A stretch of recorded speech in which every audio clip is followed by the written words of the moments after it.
Last video में हमने सीखा था कि वेक्टर क्या होता है और वेक्टर को डिफाइन कैसे किया जाता है। आज की इस वीडियो में हम ये सीखेंगे कि उस वेक्टर के डिफरेंट कंपोनेंट्स को कैसे कॉल किया जा सकता है। जैसे मिसाल के तौर पे हमने एक वेक्टर डिफाइन किया था सी, और सी के अंदर हमने 1 से लेके 100 तक की वैल्यूज स्टोर की थी।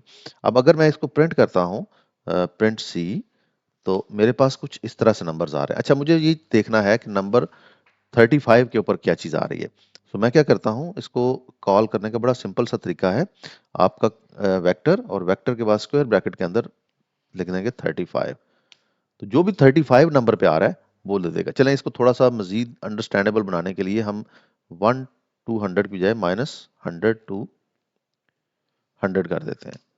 अगेन, अब अगर हम देखा तो 66 -66 is the 35th value of vector C. अगर सिंपली आप इसको वेक्टर सी को कॉल करें तो ये कुछ इस तरह से नजर आएगा, लेकिन अगर आप इसको काउंट करना शुरू कर देंगे तो -66 जो है ये इसका 35th वैल्यू बन रही है। इसी तरह से अगर मैं इसी में से मैं इसी वेक्टर को दोबारा से प्रिंट करता हूं, और अब मैं क्या करता हूं जी कि 35 के बजाय इसकी 100th वैल्यू को ले लेता हूं। 100 वैल्यू इज -1। सो इस तरीके से आप वेक्टर में जो भी वैल्यूज स्टोर कर रहे हैं उनको कॉल कर सकते हैं। वेक्टर 4 के केस में हमने सीक्वेंस प्रिंट की थी विद पर्टिकुलर लेंथ। जैसे मिसाल के तौर पे हमने क्या किया था जी कि हमने एक VEC डिक्लेयर किया था, और VEC के अंदर हमने स्टोर किया था सीक्वेंस को।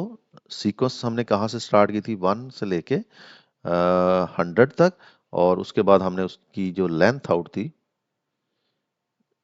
Length dot out is equal to 4।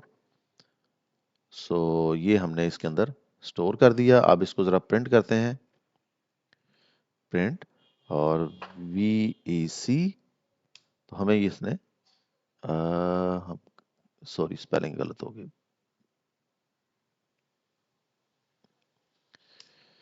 134, 67 and 100। मैं देखना ये चाह रहा हूँ कि नंबर 3 पे वैल्यू क्या आती है। तो मैं क्या करूँगा, प्रिंट, और उसके बाद मैं दे देता हूँ VEC और नंबर 3, और इसको देयर यू गो। सो जब भी आपने वेक्टर को प्रिंट करना है और उसका एक पर्टिकुलर एलिमेंट प्रिंट करना है, एक पर्टिकुलर चीज सर्च करनी है, तो उसके लिए आप क्या करते हैं कि आप सिंपली उसको उसकी लोकेशन बता देते हैं कि आप वेक्टर की किस लोकेशन को सर्च करना चाह रहे हैं। आई होप कि वेक्टर की अच्छे से आपको अंडरस्टैंडिंग होगी। आगे चल के हम मैट्रिक्स को, लिस्ट को और भी डिस्कस करेंगे इन डिटेल। लेकिन आज के लिए इतना ही है, और इसकी प्रैक्टिस करते रहें ताकि आप लोगों की अंडरस्टैंडिंग बेहतर से बेहतर हो।